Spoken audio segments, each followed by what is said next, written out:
আল্লাহ আগা লাগা আগা ঠিক আছে মাশাআল্লাহ ভাই আপনারা পেছনে জায়গা আছে ওইদিকে আল্লাহ রাস্তায় আছে মাশাআল্লাহ দেখেন ভালো লাগবে বস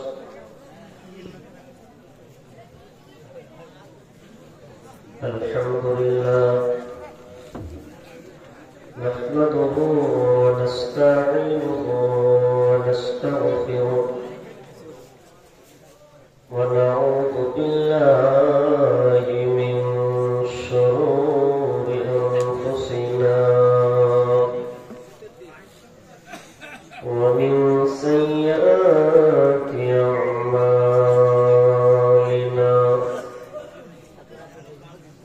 من يهده الله فلا مضل له ومن يضلله فلا هادي له وأشهد أن لا إله إلا الله وحده لا شريك له وأشهد أن محمدا عبده ورسوله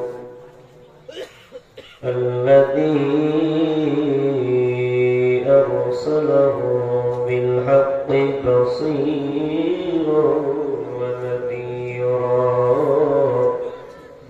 وداعيا إلى الله بإذنه وسراجا منيرا أما بعد فإن خير الحديث كتاب الله وخير الهدي هدي محمد صلى الله عليه وسلم وشر الأمور محدثاتها وكل محدثة بدعة وكل بدعة ضلالة وكل ضلالة في النار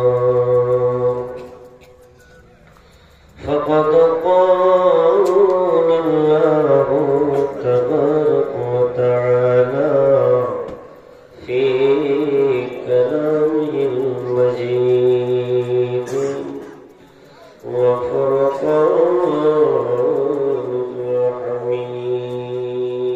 الحميد بعد أعوذ بالله من الشيطان الرجيم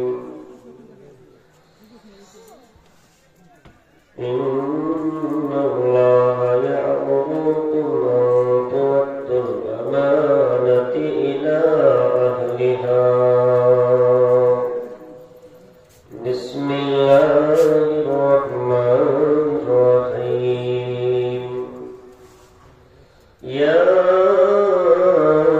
أيها الذين آمنوا لا تخونوا الله ورسوله وتخونوا أماناتكم وأنتم تعلمون واعلموا أنما أموالكم وأولادكم فتنة وأن الله عنده أجر عظيم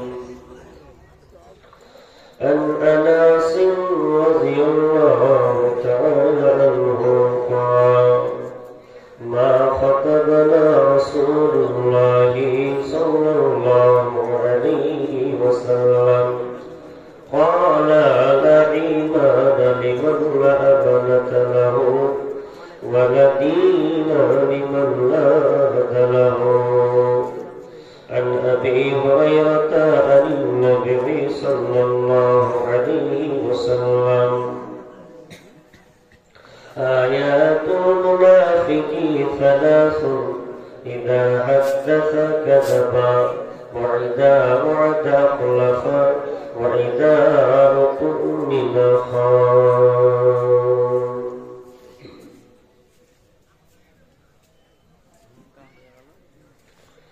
একটি বছর পরে আবার ফিরে আসছে মাহে রমজান একটি বছর পরে আবার ফিরে আসছে মাহে রমজান মুমিন হৃদয়ে পড়বে সারা মুমিন হৃদয়ে পড়বে সারা উঠবে জেগে নতুন প্রাণ একটি বছর পরে আবার ফিরে আসছে মাহে রমজান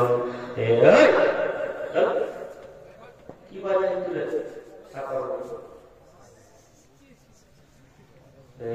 একটি বছর পরে আবার ফিরে আসে মাহে রমজান আল্লাহ তাআলা তোরে রোজা পালন করো গুনাহগার নিজের হাতে দিবেন তিনি সিয়াম সাধনার পুরস্কার আল্লাহ তাআলা তোরে রোজা পালন করো হে গুনাহগার নিজের হাতে দিবেন তিনি সিয়াম সাধনার পুরস্কার রমজানের ঢাল স্বরূপ হৃদয় ভরিয়ে গাও তারি গান একটি বছর পরে আবার ফিরে আসছে মাহে রমজান একটি বছর পরে আবার ফিরে আসছে মাহে রমজান রমজানেরই মাসে প্রভু সত্য পথে গর্ব জীবন বিপদ আপদ থাকবে না যে ঠিক মতো হয় যদি রোজা পালন রমজানেরই মাসে প্রভু সত্য পথে গর্ব জীবন বিপদ আপদ থাকবে না যে ঠিক মতো হয় যদি রোজা পালন রমজান সে তো ঢাল স্বরূপ হৃদয়ে ভরিয়ে গাও তারি গান রমজান সে তো ঢাল স্বরূপ হৃদয়ে ভরিয়ে গাও তারি গান একটি বছর পরে আবার ফিরে আসছে মাহে রমজান একটি বছর পরে আবার ফিরে আসছে মাহে রমজান মুমিন হৃদয়ে পড়বে সারা মুমিন হৃদয়ে পড়বে সারা উঠলো জেগে নতুন প্রাণ একটি বছর পরে আবার ফিরে আসবে মাহে রমজান একটি বছর পরে আবার ফিরে আসছে মাহে রমজান উপস্থিত সম্মানীয় সুযোগ্য আজকের এই জলসা স্বনামধন্য সভাপতি মঞ্চ উপবিষ্ট ওলামা ইকরাম দূরদূরান্ত থেকে আগত সম্মানীয় অতিথিবৃন্দ আমার সম্মুখে বসে থাকা দিনদার ইমানদার মুমিন ভাই সকল ও পর্দার অন্তরালের প্রজেক্টের মাধ্যমে দেখলে বলি সম্মানিতা মাতবলী প্রথমে সেই মহান মুনিবের দরবারে প্রশংসা করি যে মহান মুনিব আমাদেরকে একটি মাদ্রাসা কেন্দ্রিক আয়োজিত মাহফিলে এই মাগরিব বার থেকে নিয়ে এই রাত্রি ব্যাপী পর্যন্ত আমরা কিছু কোরআন হাদিসে আলোচনা শুনি বা আমল করব এই যে সুযোগ আল্লাহ দিয়েছেন আল্লাহ সুবহানাহু ওয়া তাআলা শুকরিয়া আদায় করি, বলি আলহামদুলিল্লাহ। অতঃপর শান্তি বর্ষিত হোক সকল নবীদের উপর, বিশেষ করে আমাদের শেষ নবী জনাবে মুহাম্মদুর রাসূলুল্লাহ। আমরা সকলে বলি সাল্লাল্লাহু আলাইহি ওয়াসাল্লাম। ভাই এখন রাত মনে হয় 2টা অনেক ওভার হয়ে গেছে, আর এত রাতে বকার আমার অভ্যাসও নেই। আমি ভাবতে পারিনি যে এত রাতে আপনাকে দিয়ে ঘুরতে ঘুরতে একদম লাস্ট। তো ইনশাআল্লাহ আমি স্বল্প সময় আমি আপনাদেরকে কোরআন ও হাদিসের আলোকে আজকে আমার আলোচ্য বিষয় আমানত। খুবই গুরুত্বপূর্ণ একটি বিষয়, আমানত ও খেয়ানত। ধৈর্য সহকারে শুনতে হবে।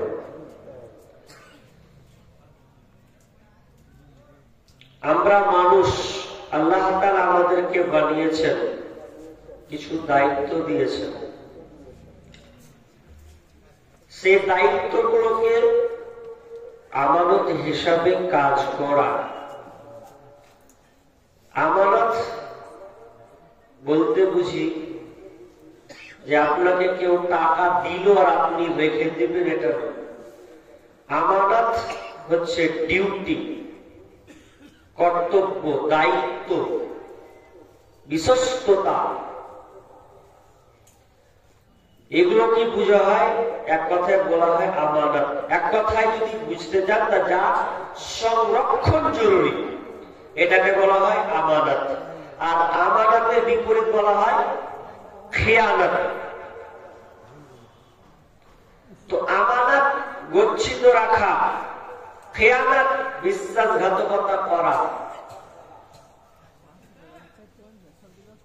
তো আমানত এত গুরুত্বপূর্ণ। আজকে আপনি সমাজে দেখেন, আজকে পরিবেশটা দেখেন, তার উপরে বিশ্বাস করা যায় না। কেন? আমানত নেই বলে। যদি আমানত থাকতো তাহলে আমরা শান্তিতে থাকতে পারতাম। আজকে বর্তমানে নামাজি পাওয়া যায়, কিন্তু নামাজি, আমানতদার নামাজি পাওয়া যায় না। টুপিওয়ালা, দাড়িওয়ালার অভাব নাই, কিন্তু আমানতদার দাড়িওয়ালা লোক নাই। আমানত সব কিছুতে অভাব লুকিয়ে আছে। একটা লোক 5 ওয়াক্ত নামাজ পড়ে, মাথায় টুপি দেয়, দাড়ি নিয়ে আছে। এরপর এবার আপনি বলেন তো, আমি যদি মনে করি ওই লোকটাকে আমি 5,000 টাকা দিব, 2 দিন 4 দিন পর চেয়ে নিব, 1 সপ্তাহ পর চেয়ে নিব, এরপর আপনি তাও নিচ্ছেন, মনে মনে নিচ্ছেন যে টাকা দিবে তো। আরে লোকটা নামাজ পড়ে, এরপরও আপনি সন্দেহ করছেন ও টাকা দিবে তো। তার মানে যে নামাজ পড়ে তাকে আপনি 100% বিশ্বাস করতে পারছেন না যে ওর কাছ থেকে আমার পাওনাটা পাবো কিনা। তার মানে আমানতদার অভাব। পৃথিবীতে প্রকৃত মুসলিম কই? আরে মুসলিম বর্তিত তো নাই। এতক্ষণ আগে আলোচনা শুনলেন, গুরুত্বপূর্ণ আলোচনা, কিন্তু বাস্তবে দেখেন তো আমাদের পাশাপাশি ভাই ভাই তো সম্পর্ক নেই। একটা বাড়ি আর একটা বাড়ির সঙ্গে সম্পর্ক নেই। তাহলে আমানত যতক্ষণ রক্ষা না করবেন, আজকে সমাজে ছিনতাই কেন, মারামারি কেন, বিশ্বাস হচ্ছে না কেন, এত দলাদলি হচ্ছে না কেন?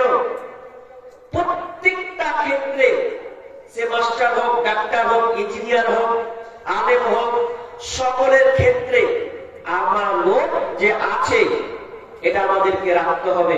আমরা এগুলোকে রাখতে পারছি। এবার আমরা আয়াতের দিকে যাব। আমানত কত গুরুত্বপূর্ণ জিনিস। আল্লাহ সুবহানাহু ওয়া তাআলা বলেন, বিসমিল্লাহির রহমানির রহিম, ইন্নাল্লাহা ইয়া'মুরুকুম আন তু'আদ্দুল আমানাতি ইলা আহলিহা। আল্লাহ সুবহানাহু ওয়া তাআলা আদেশ করেছেন, ইন্নাল্লাহা ইয়া'মুরুকুম, নিশ্চয় আল্লাহ তাআলা আমাদেরকে আদেশ করেছেন, যে তোমাদের কাছে আমানত যা আছে হকদারের কাছে তোমরা পৌঁছে দাও। তার মানে আল্লাহ বলছেন কেউ যদি তোমাকে আমানত দেয় ওই আমানত তুমি হকদারের কাছে সঠিক সময়ে পৌঁছে দেবে। এরপরে আল্লাহ সুবহানাহু ওয়া তাআলা বলেন ইয়া আইয়ুহাল্লাযীনা আমানু লা তাখুনুল্লাহা ওয়া রাসূলা ওয়া তাখুনু আমানাতিকুম ওয়া আনতুম তা'লামুন। আল্লাহ সুবহানাহু ওয়া তাআলা বলেন ইয়া আইয়ুহাল্লাযীনা আমানু হে ঈমানদারেরা লা তাখুনুল্লাহা ওয়া রাসূলা তোমরা আল্লাহ এবং রাসূলের খেয়ানতি করবে না।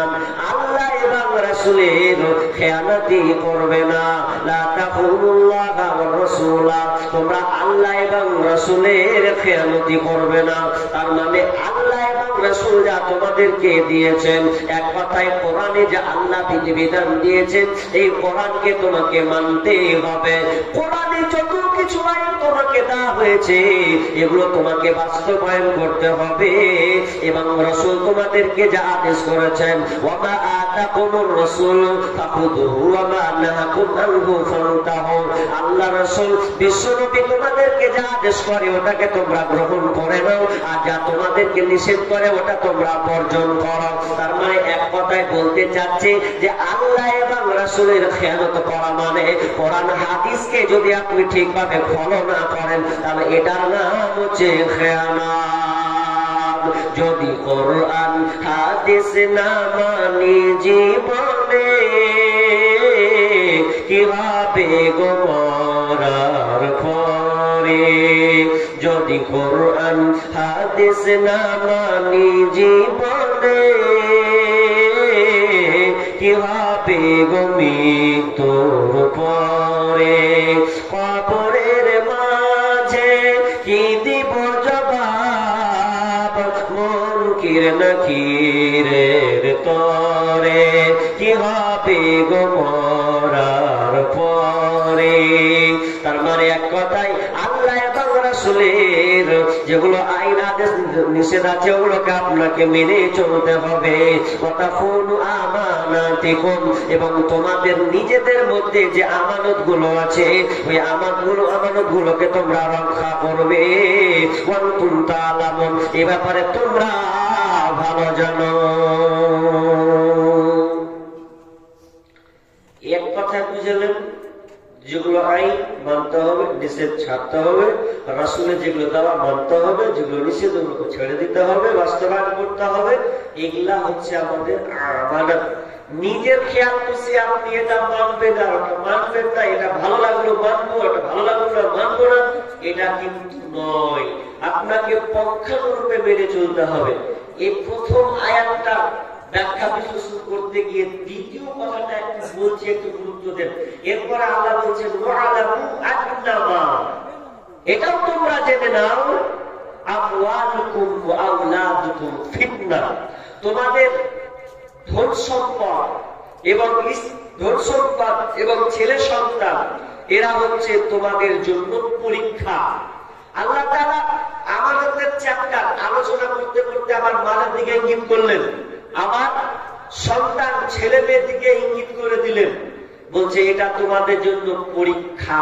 পরীক্ষা করার জন্য এই তোমাদের সন্তান এবং তোমাদের ধন সম্পদ এই পরীক্ষা করার জন্য আমি দিলাম। তার মানে এখানে ইঙ্গিত করা হচ্ছে এটাই যে আল্লাহ তাআলা তোমাদেরকে এগুলো দিয়েছে আমানত হিসাবে। আমানত ঠিক মতন বহন রাখো, আর আমি তোমাদেরকে এটা পরীক্ষা করার জন্য দিলাম। কেমন? একটা হচ্ছে ধন সম্পদ আর একটা হচ্ছে সন্তান, ছেলে মেয়ে, এগুলো হচ্ছে তোমাদের জন্য পরীক্ষা। পরীক্ষা কেন শুনেলেন? পরীক্ষা কেন আল্লাহ তাআলা তোমার সন্তানকে দিয়েছে? তুমি মনে করো না সন্তানকে পেলাম, সন্তান পেয়েছি মানে নিজেকে আত্মহারা হতে হবে না।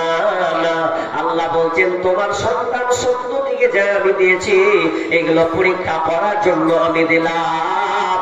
দিয়ে আমার আল্লাহ বলছেন এই গার্জিয়ানরা তোমরা ভালো করে কান লাগাও। ইয়া আইয়ুহাল্লাযী আইয়ুহাল্লাযীনা আমানু, হে ঈমানদারেরা, ইন্না মিন আজওয়াজিকুম ওয়া আওলাদিকুম আদুওয়াল লাকুম ফাহযারুহুম। আল্লাহ সুবহানাহু ওয়া তাআলা বলছেন, ইন্না মিন আজওয়াজিকুম, তোমাদের এই বিবিগুলা, ওয়া আওলাদুকুম, তোমাদের সন্তান সন্ততি, এগুলো হচ্ছে তোমাদের দুশমন, আদুওয়াল লাকুম, তোমাদের দুশমন হবে, তোমাদের সন্তানেরা তোমাদের দুশমন হবে। ফাহযারুহুম, অতএব তোমরা সন্তানদের কাছ থেকে, এগুলোর কাছ থেকে তোমরা সতর্ক অবলম্বন করো। কেন তোমরা সতর্ক অবলম্বন করবেন? এরা তোমাদের দুশমন হবে। ভাবছি এবার আপনি ভাবেন, আপনার সন্তান আপনার দুশমন হবে, এই সন্তানেরা আপনার বিপক্ষে চলে যাবে, শত্রু হবে। কেমন শত্রু হবে? যে সন্তানের জন্য আপনি দুনিয়াতে এত পরিশ্রম প্রচেষ্টা আপনি করছেন, সংগ্রাম করেছেন, এত মেহনত করে সন্তানের জন্য আপনি জায়গা নিলেন, বাড়ি করলেন, জমি জায়গা, আপনি এত কিছু করছেন, এরপরে আপনার সন্তানেরা আপনার দুশমন হবে, দুশমন হবে। শুধু তাই নয়, হামিম সাল্লাল্লাহু সুবহানাহু ওয়া তাআলা বলেন, যখন সন্তানেরা যখন জাহান্নামের দিকে চলে যাবে, তখন ওই সন্তানেরা আল্লাহকে বলবে, আল্লাহ আমরা আগে জাহান্নাম যাব না, জাহান্নাম যাওয়ার আগে আমার সন্তান আপনাকে আগে সামনে পেশ করা হোক, আমার পিতা মাতাকে আগে হাজির করা হোক, অতক্ষণ পর্যন্ত জাহান্নামে যাব না, যতক্ষণ না আমাদেরকে পদপিষ্ট না করব, আপনার পায়ে গড়ান দিয়ে না দিয়ে তারপরে আমরা জাহান্নামে যাব না। তার মানে আপনার সন্তানরা জাহান্নাম যাবে না যতক্ষণ পর্যন্ত আপনাকে লাঞ্ছিত না করবে, অপমান করবে। কারণ সন্তানেরা আল্লাহকে বললেন, এরা আমরা জাহান্নামে যাওয়ার কারণ হচ্ছে আমাদের বাপ মা, আমাদের বাপ মা হচ্ছে জাহান্নামে যাওয়ার কারণ। আমাদেরকে ভালো দিশ দীক্ষা দেয়নি, ভালো দিশ আমাদের দেয়নি, জান্নাতের কথা পথে আমাদের চালিত করেনি, বরং দুনিয়ার মাতোয়ারার মধ্যে ছিলাম, আমার পিতা মাতা আমাকে সঠিক রাস্তার মধ্যে ধাবিত আমাদেরকে করেননি। এটা তারা আল্লাহর সামনে পেশ করবেন। আপনি সেদিন দুশ্মন হয়ে যাবেন। বলেন তো, ছেলে যদি আপনার বিরুদ্ধে নালিশ করে আপনাকে কখনোই ভালো লাগবে না। কেন তারা এটা করতে পারবে? কারণ আপনি আপনার সন্তানকে ঠিক মতন, যে আল্লাহ তাআলা আপনাকে আমানত দিয়েছে, এই আমানতটা আপনি ঠিক মতন করতে পারবেন না। ওরা খারাপ হচ্ছেন, কারণ রাসূল সাল্লাল্লাহু আলাইহি ওয়াসাল্লাম বলেছেন, কুল্লু মাউলুদিন ইউলাদু আলাল ফিতরা, প্রত্যেকটা সন্তান যখন জন্মগ্রহণ করে ফিতরাতের উপরে জন্মগ্রহণ করে।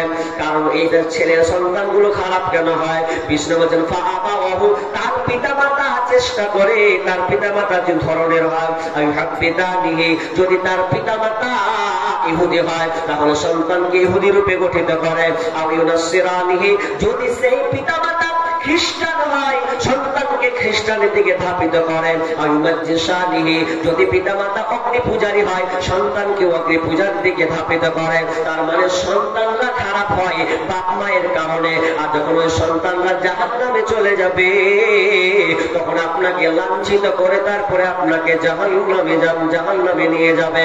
এই জন্য আল্লাহ সুবহানাহু ওয়া তাআলা বলছেন, ইয়া আইয়ুহাল্লাযীনা আমানু, হে ঈমানদারেরা, কু আনফুসাকুম ওয়া আহলিকুম নারা, তুমি আগে নিজে বাঁচো, তারপরে তোমার তোমার সন্তান আওলাদকে, তোমার পরিবারকে তুমি জাহান্নামের আগুন থেকে বাঁচাও। ওয়াকুদুহান নাসু ওয়াল হিজারা, কারণ এই জাহান্নামের ইন্ধন লকড়ি হবে মানুষ এবং পাথর। একটু মিডিলে ঢুকেছি যখন, একটু বুঝে নেন কি বলতে চাচ্ছি। আপনার সন্তান হচ্ছে আপনার জন্য আল্লাহ আপনাকে আমানত দিয়েছেন। তার মানে আপনার সন্তানকে আপনি ভালোভাবে চালিত করবেন, ডান দিকে বাম দিকে নাই। ডান দিকে বাম দিকে চালাতে আপনি দায়ী হবেন। সাবধান সাবধান, এটা আমানত দিয়েছেন আপনাকে, আপনি বুঝেননি তো। তাহলে আপনাকে একটা হাদিস বলি, রাত গভীর তো বাইরটা কোন দিকে ঘুরছে আল্লাহ জানে। দেখেন, সন্তান হচ্ছে আমানত, একটা হাদিস বলে দিই তার আগে ভিতরে কি। আবু তালহা তার স্ত্রী নাম হচ্ছে উম্মে সুলাইম বিনতে মালহান। উম্মে সুলাইম বিনতে মালহান। তো আবু তালহা বিদেশে আছেন, সফরে গেছেন, অনেক দিন বাইরে আছেন। তো একদিন আল্লাহ পরীক্ষা কত বড় দেখেন, আপনাকে আমানত শিখাচ্ছি। আমানত কি? আমানত। তো উম্মে সুলাইম বিনতে মালহান জানতে পারলেন যে আজকে আমার স্বামী বাড়িতে আসবে। নামটা অনেক জায়গায় অনেক রকম আছে, কোন জায়গায় বিবি রুমাইসা, উম্মে সুলাইম বিনতে মালহান। তো তিনি দেখছেন যে এই সকালে আমার বেটা মারা গেল, আর আজকে আমার স্বামী আসবে। তো উম্মে সুলাইম বলছে যে বাড়ির লোক, আমার স্বামী আসবে, তোমরা কেউ আমার বেটার মরার খবর জানাবে না। আমার স্বামী আসবে, আমি নিজের মুখে আমার স্বামীকে বলবো। কেউ সবাই নীরব। অনেকদিন হতে হতে হঠাৎ করে রাত গভীর হয়ে গেল। এমন সময় আবু তালহা যখন বাড়িতে প্রবেশ করছেন, বাড়িতে প্রবেশ করার সময় তিনি দুয়ার খুললেন। ভালো করে তিনি রেডি হয়ে গেছেন, বিছানাকে খুব সুন্দর করে দিয়েছেন। বিছানাকে সুন্দর করে দিয়ে তিনি খাবারগুলোকে রেডি করে রেখেছেন, আর নিজেকে সুন্দর করে সেজে বুঝেছেন। এই জন্য যে স্বামী অনেকদিন পর বাড়িতে আসবে, তাহলে তো আমাকে সুন্দর করে পরিপাটি হতে হবে। কারণ আমাকে যদি খারাপ অবস্থায় দেখে, তাহলে তো স্বামীর একটা মনে ধাক্কা লাগতে পারে। এই জন্য আমি কি করলাম, সুন্দর করে পরিপাটি হয়ে গেলাম। এবার বিছানাকে সুন্দর করে পেতে দিলাম, খাবারকে তার সামনে পরিবেশন করলাম। এবার আমি স্বামীকে তৃপ্তি সহকারে আমি খাওয়ালাম। এটা কথা বলি মা বোন, আপনারা আছেন না গেছেন আল্লাহ জানে। এটা হচ্ছে যে স্বামী যদি বাইরে থাকে, তো বাইরে থাকতে গেলে আপনাকে করতে হবে কি, যে আপনার স্বামী বিদেশে আছে, 1 মাস 2 মাস খাটলো, কেরালা গেল, চেন্নাই গেল, মুম্বাই গেল, কলকাতা গেল, আর যেখানেই যান, বাড়ি যখন আসবে তখন আপনাকে কি করতে হবে, সুন্দর করে সেজে নিতে হবে। তা আমাদের হ্যাঁ আল্লাহ পুরা কপাল সাজেজি সাজে না। আপনারাই ভালো বলতে পারবেন, আপনারা গ্রামের বেটি ছেলেগুলা কেন সাজে না, বরং সাজে কখন, যখন ও বাপের বাড়ি যায়, যখন ও বিয়ে বাড়ি যায়, মরা বাড়ি যায়, তখন দেখলেন ওকে সাজুক কাকে কহে, ঠিক সাজে। আর স্বামী যখন বাড়িতে থাকে তখন কিন্তু সাজু পুজো করে না ঠিক মতো। এটা হয় কি হয় না? হয়। একটা লোক 2 মাস পর বাড়ি আসছে, তো বাড়ি যখন আসছে, তো বাড়ি এসে বলছে যে দিদির মুখখান দেখো, দেখতে জানো আমার ঠান্ডা হয়ে যাবে। কতজন মেয়ে রাস্তায় দেখছি এত সব এইচডি কালারের পোশাক পরছে রে বাপ, তা আমার দিদিটা বাড়ি দেখবো, তার জানটা জুড়িয়ে যাবে, এরকম নিয়ত করেছে। তার বাড়ি ঢুকবো অনেকদিন পর, অনেক মাস পর। তো মুর্শিদাবাদের বেটি তো গড়ি না হলে কাজ হয় না, ওই 10টা 11টা পর্যন্ত গড়ি বাঁধবে, দিয়ে একদম ওই কাপড় চেঞ্জ করা পড়িলে ওই কাপড় নিয়ে ঘুমিয়ে যাবে বিছানা, হয় না? আর যে বন্ধু অত ঘুমিয়ে গেছে, তো ও খেপি কাজ করতে গেলে অন্তত স্বামী যখন আসবে তো জেগে থাক, সুন্দর করে না ঘুম ধরিয়ে দিয়েছে, নাক দেখে ঘুম পেড়েছে তো পেড়েছে। রাত 1টার সময় যখন স্বামী ফোটাফোটা টকটক করে বলছে খুলে আমরা খুল খুল খুল, যদি খুলছে তো খুলছে। এবার আচ্ছা, ঘুমানো মানুষের চেহারা কেমন থাকে? ঘুমানো মানুষের চেহারা তো বিগড়ে যাবে, চুলগুলোকে উস্কুস হয়ে আছে, কখন যে দিকটা লাল হয়েছে আল্লাহ জানে। ওই যখন বাড়ি যখন খুলে দেখছে তো ওরে সুবহানাল্লাহ ইন্নাল্লাহ কোন মিলে বাড়ি এসে আমি বলবো তো চেহারা থেকে তো আমার ভূমিটা আসছে। স্বামী আসলে স্বামীর জন্য পরিপাটি হতে হবে, কিন্তু লোকের বেলায় দেখেন কত সাজে। সেজে কোজে থাকো সামনে তাহার, যত খুশি দেখাও তাদের রূপের বাহার। তোমার রূপের ঝলক যেন অন্যে দেখে না, স্বামীকে কখনো দুঃখ দিও না। ভালো হোক মন্দ হোক তবুও স্বামী, আল্লাহর পরে ইনসান জানিও তুমি। শোনো শোনো নারী, ওগো বলি শোনো না, স্বামীকে কখনো দুঃখ দিও না। ভালো স্বামী নারাজ হইলে জান্নাত মিলে না, স্বামীকে কখনো দুঃখ দিও না। পরকালে যদি চাও জান্নাত বাগান, স্বামীর তরে সঁপে দাও দেহ মন প্রাণ।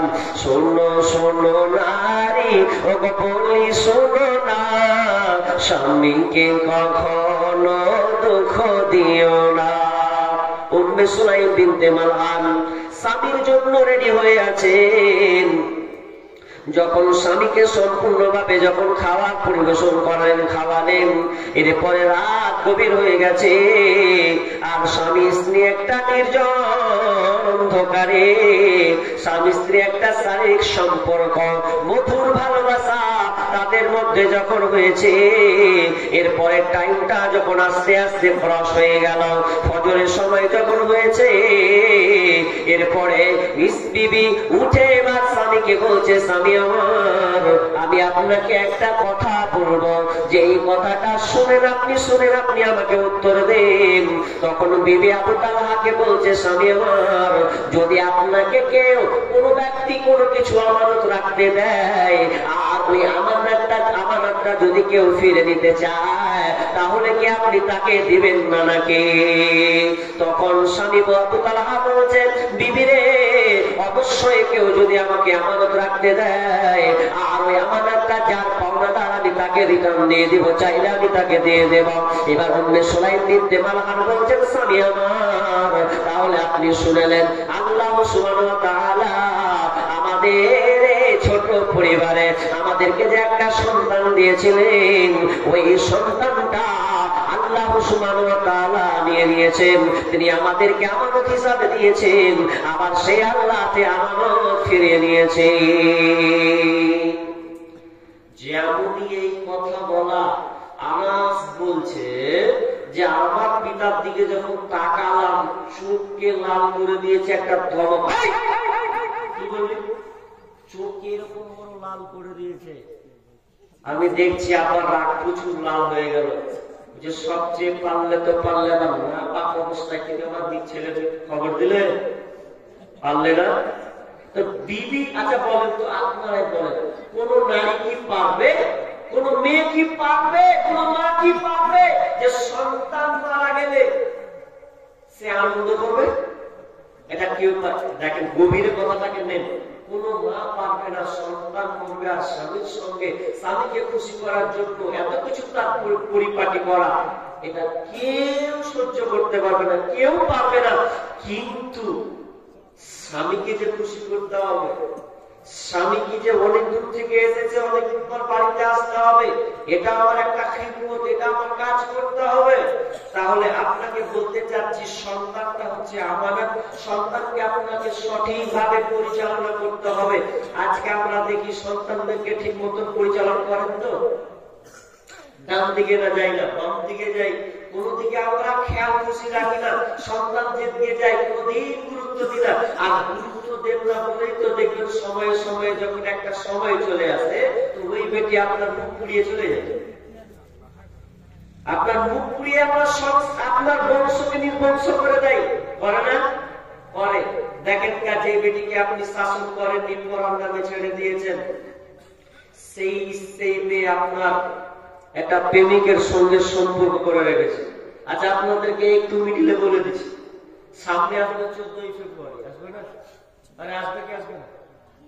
আজকে তো 8 তারিখ, আর কিছুদিন পর 14ই ফেব্রুয়ারি। খালি দেখবেন পার্কগুলোতে, আলাদা রাস্তার ধারে ধারে দেখবেন, ও আজ থেকে নিয়ম বেঁধে দিয়েছে, 14ই ফেব্রুয়ারিতে গার্লফ্রেন্ডকে ডাকবে, প্রেমিকাকে ফুল দিবে, লাভ ভ্যালেন্টাইন ডে, ভালোবাসা দিবস নাকি?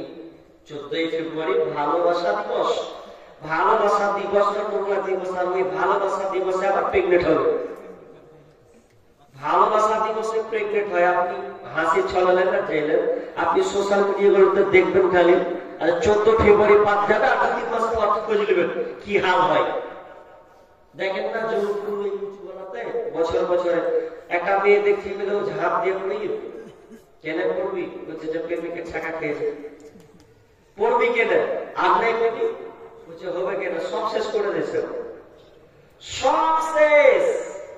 14ই ফেব্রুয়ারি নামে চলছে বেঈমানি, হীরার চেয়ে দামি জিনিস হারায় অনেক নারী, দুষ্ট ছেলের মিষ্টি কথায় পড়ে নারী ফাঁদে, সব হারিয়ে বন্দিও বসে বসে কাঁদে।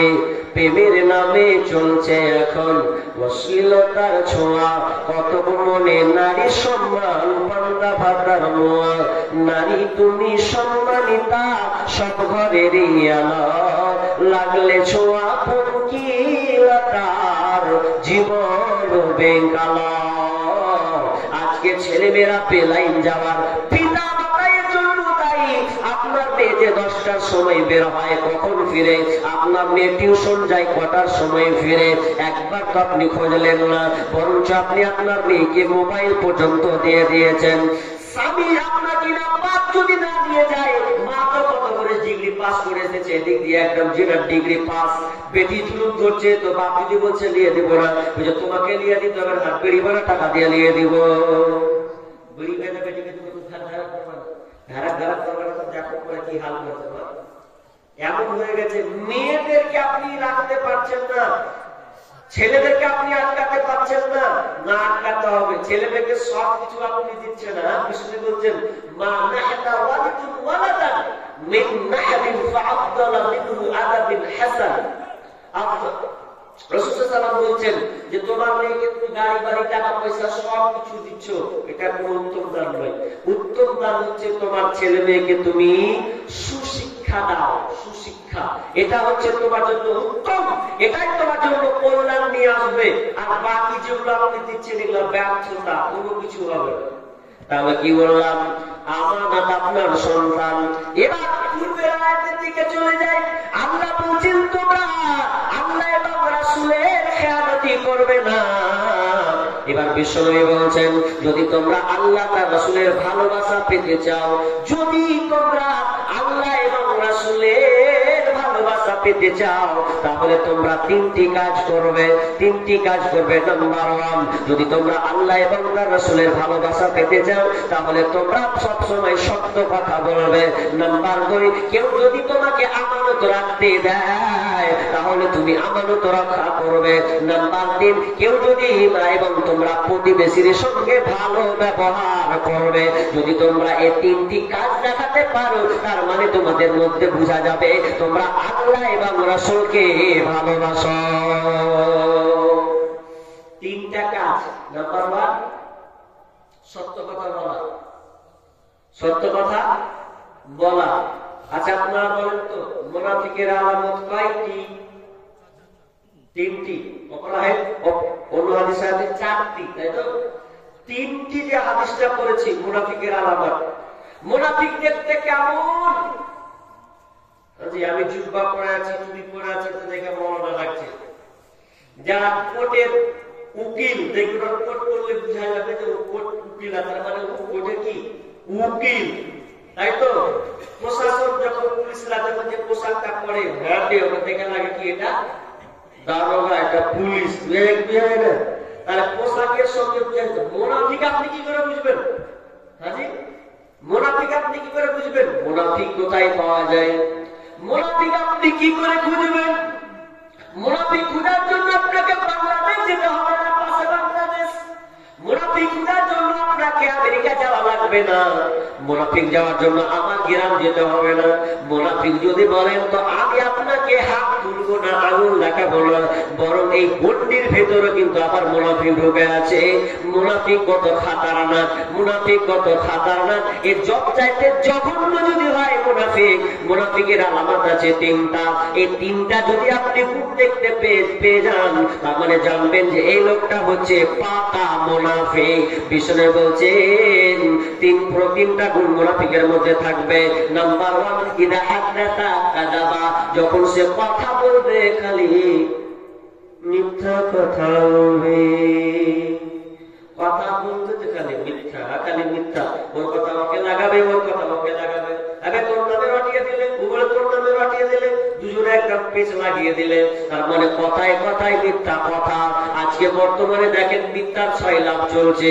মুসলমানের বাচ্চা হয়ে মিথ্যা কথা বলতে তার মুখ আটকায় না, মিথ্যা কথা বলে আপনার কিনা সমাজকে ধ্বংস করা হয়, মিথ্যা কথা বলে পরিবারকে নষ্ট করা হয়, মিথ্যা কথা বলে দেশ পর্যন্ত ধ্বংস হয়ে যায়।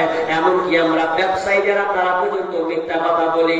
এত মিথ্যা কথা দুনিয়াতে, এত মিথ্যা কথা এসেছে। শুধু তাই নয়, সেই যে মোবাইল, এই মোবাইলটা মোবাইল চৌধুরী নাম রাখা হয়েছে। এই মোবাইল চৌধুরীটা এত পাকার পাকা, একে যদি আপনি ফোন করেন, যদি বলেন ভাই কোথায় আছিস, তো বলবেন জায়গাতে আছি।